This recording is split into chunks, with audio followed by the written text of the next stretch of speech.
All right, everybody, we're with Kyle McCord in our weekly 2-minute drill with the Orange quarterback. And Kyle, we knew coming off that game against Pittsburgh, you're the guy that we least have to worry about in terms of confidence and getting back on the saddle. What's your evaluation of how that transition goes? How long did it take you to flush the Pittsburgh game? And what is in between the ears as you lead a comeback against Virginia Tech? Yeah, I mean, obviously, losing is never fun. I know all the guys were anxious to get back on the field and have another chance to compete. And obviously, things didn't go great early. Dug ourselves in a little bit of a hole, but to climb back from 18 points and ultimately go into overtime and win it, I mean, that's huge. And so I think that's a huge momentum boost for us, and just got to keep it rolling now. Every team in football says, oh, we'd love to start fast, right? And obviously not everybody can start fast or we'd be crashing into one another here at the beginning of the game. Is there a science to it? Do you feel like you've gotten improvement in that area?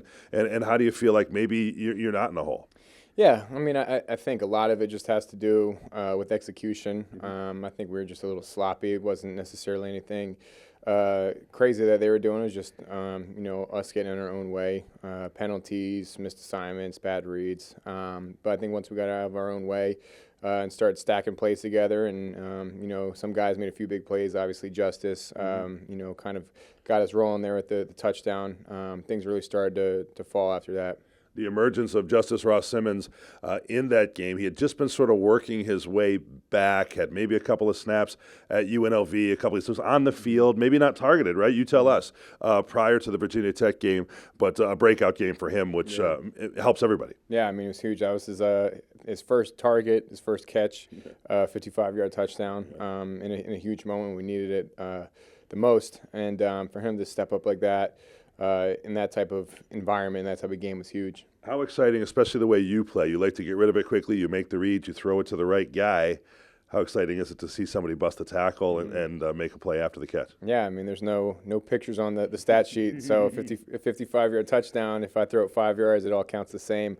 But no, I mean, on both of his touchdowns, obviously the long one was a shorter throw, catch and run, and then even the second one still probably caught it at like 8-9 yards, broke a tackle and scored. So makes my job easy, and I think anytime we can have those big plays, I like our chances. Coach Brown kind of teased Justice in a good way, saying, "Look, there's more there, right?" It was apparent that he's got a little bit of a hitch in his giddy up with the hamstring injury that he's been dealing with, but 55 yards running away from people, you got to have something there, and if he gets fully healthy, that's something to see. Yeah, no, 100%. I think he just adds another element to that receiver room, and I think all their skill sets complement each other really well. And so it's exciting to get him back and get him in the mix. I think it's good for everybody. A couple quick ones left here with Kyle McCord before we wrap it up, heading into the BC game noon on Saturday.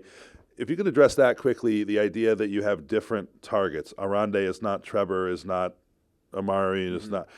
How do you view them separately, and are you looking for a given guy at a given time?